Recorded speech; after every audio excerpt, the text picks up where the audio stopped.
What's up, ladies and gentlemen? Wolfcryer here, and I know it's been a while, but welcome to aRPG Update. This is my video series which takes a look at what's going on in the world of action role-playing games. And in today's video, we've got a lot to talk about. We're going to be talking about Path of Exile's new Metamorphosis League, which is well underway, as well as some last Epoch news. They just released a pretty decent patch, and the game I love to hate, Warhammer Chaosbane. But let's go ahead and start this video off with some Path of Exile. Now, when I saw this trailer for the Metamorphosis League from ExileCon for Path of Exile, I was not really impressed. It didn't seem like it was going to be a game that would interest me as far as a league goes. And I was completely wrong. And this is a pretty awesome league mechanic. You pretty much build your own boss, and that's pretty awesome. At the beginning, it was a little bumpy because you had to stop and pick up all these pieces to build that boss, and it actually slowed down gameplay quite a bit. For those of you who do play Path of Exile is pretty much something that a lot of people play at a relatively fast pace. You want to get through your maps, get through your content as quick as you can, get into endgame further and further, faster and faster, and that's kind of the key to Path of Exile. That's something that I personally like to do when I'm playing PoE. I like to build builds that go really fast, complete the content as quick as possible, get some currency, some drops, that sort of thing. And the drops were needed to be picked up in order to build your bosses, kill it, get some currency, some items, some gear, some league specific items such as Delve fossils or Legion fragments, Legion incubators, and incursion gear, stuff like that. And it was pretty cool to be able to do this. And then you could gather parts for building an even bigger, more epic boss that you would fight in the laboratory. And this was something that was pretty cool, pretty fun to do, but slowing yourself down to pick up all these parts was kind of a pain in the ass.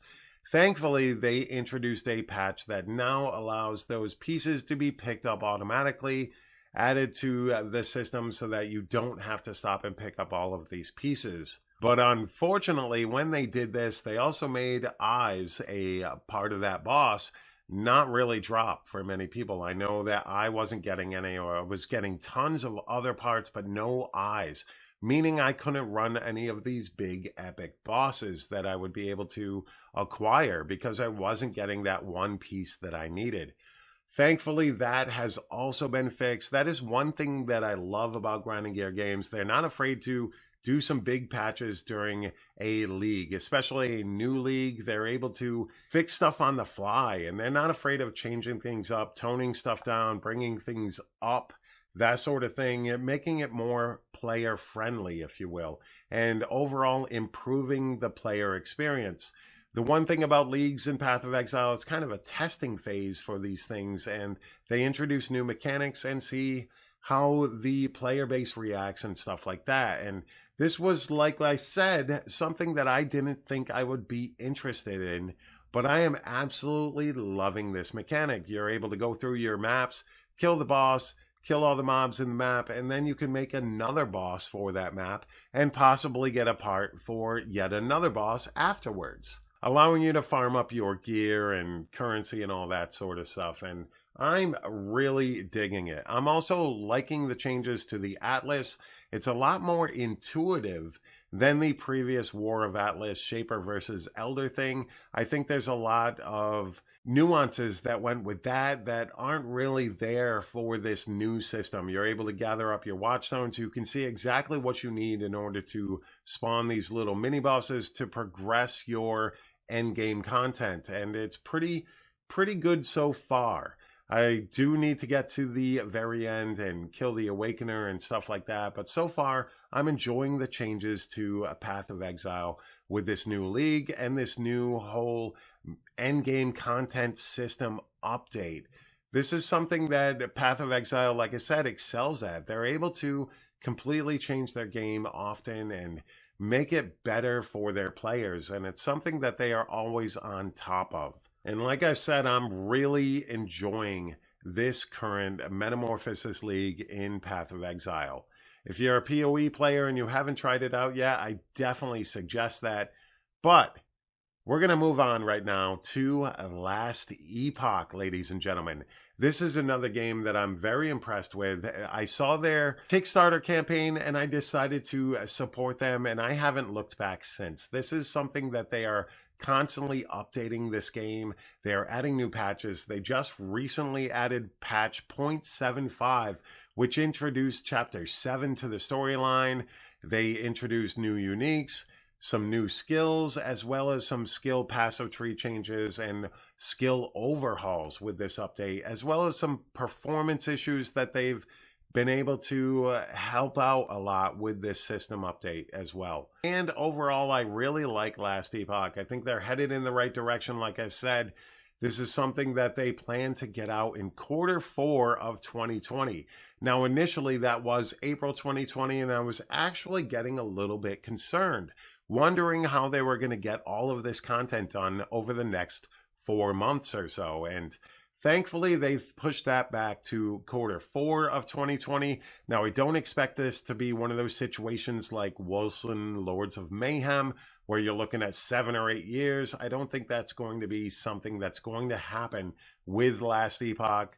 They seem to be pumping out regular content, updating the game often. They're not changing too much. I like the story and that sort of thing. I like its passive skill setups, where you have passive trees for each individual skill. The story, like I said, deals a lot with time travel, which opens up endgame possibilities because you're able to transfer yourself between 4 different time eras in the game. So you can look at a couple different areas through different time periods and be able to see the changes that went into effect and all of that. I think they've got a great idea. They've got a couple of great systems in the game. I might end up doing some content for Last Epoch as far as guides and stuff like that, so that I can teach new players how to play it, how to approach it, because I think it's going to be a game that's going to be worth buying, ladies and gentlemen. We will have to wait and see on that, full release, how it goes. But so far, I'm really liking Last Epoch. I personally have not had a chance to play 0.75 so far. I do plan on doing that after the holiday season. Right now, pretty much under a lot of pressure and stress between work, family life, all that stuff, Christmas coming up, and still trying to get some content out for YouTube during all of this. I do plan on having more videos come out from this channel, especially more aRPG update videos, probably some Last Epoch content, maybe some PoE stuff, and of course Diablo 3, which I'm still enjoying Diablo 3's Season 19. But if you got a chance to check out some videos for Last Epoch, I strongly suggest you do it. It's a game that looks pretty cool, plays pretty cool, and they are constantly working on. And the music is absolutely fantastic in that game. It's probably one of my favorite things about Last Epoch. But we're going to go ahead and switch over to Warhammer Chaosbane. Oh, I don't know where to start with this game. I was going to do this video, because they've just released the Tomb Kings content update, an expansion, if you will, the next chapter in the story. And this is for the season pass holders. We spent $20 extra in order to get the season pass. And this is the one thing that they're introducing for those season pass holders. And it's a new chapter. It's got some new tile sets, which this game desperately needs. And it's got some content, which this game also desperately needs, because at its base $50 price tag, it didn't have enough content to support that $50 price tag. And now, $70 got you this season pass, which introduced the Tomb Kings expansion. However, if you were lucky enough not to buy the season pass, but bought that base game for $50 instead of $70, you can now get the Tomb Kings for merely $10, which means that I spent $10 too much for a $12.99 game, pretty much. And like I said, this video was going to be more positive, more is there redemption for Warhammer Chaosbane. That was going to be the point of this video. Instead, I read that and got ridiculously pissed off, because this is absolutely crazy that they release this season pass content and allow non-season pass holders to buy it for less than the cost of the season pass. That's absolutely disrespectful to your community who spent that extra $20 for a game that wasn't worth the original $50 price tag. That's absolutely asinine for the most part. This game company continues to disappoint me. This was a game that I was looking forward to, especially after the Diablo Immortal debacle. I mean, this was a game that touted it would never be on mobile, you know, tried to use that for some clout, and it just fails miserably on every front. There's no content on this game, and now the content that they've added that many people paid $20 extra for can be purchased for a mere $10, half the price, and it's still most likely not going to give the content to make it worth the original $50. I will be doing some gameplay of this just to see how this new chapter is, how the new content update is, how many new tile sets are added, and that sort of thing. Just because I bought it, I might as well do so. I'll probably, you know, do a re-review for the channel, but currently it doesn't look like my current thoughts are going to change whatsoever, because this game is always feeding on its player base, and that's not cool to me. I'll suggest games for you guys to check out, that sort of thing. And I try not to push you to buy games at all. I'll let you know if it looks pretty cool or if I'm having fun with it. But I will tell you what games not to buy. And Warhammer Chaosbane is that game. Like, it's definitely not worth it. These developers are actually starting to get under my skin at the rate that they are feeding off their player base, feeding off fans of the Warhammer universe. They could have done so much better with this. They could have been one of those great diamond in the rough games, and instead they tried to make as much money as they possibly can as quick as they can. The new update looks cool. It looks pretty good. There's new monsters, there's stuff like that, there's new tile sets. It looks cool, but how can you charge $10 to people who did not support your game at the beginning while still charging us $20? Where's my $10 back? That's what I want to know. Or where's my $10 of extra content? Because it did not come in the cosmetics that we got and stuff like that. There really needs to be something given to those who spent that extra $20 in the beginning, because this is ridiculous, ladies and gentlemen. Warhammer Chaosbane, definitely not worth the price tag currently. I will do a re-review. Just like I said, I will check it out, even though loading it up hurts my brain. But I will do so just to make sure that there's not all of a sudden this big change in the game as far as, you know, it being worth that $70 price tag, because I really don't think it is.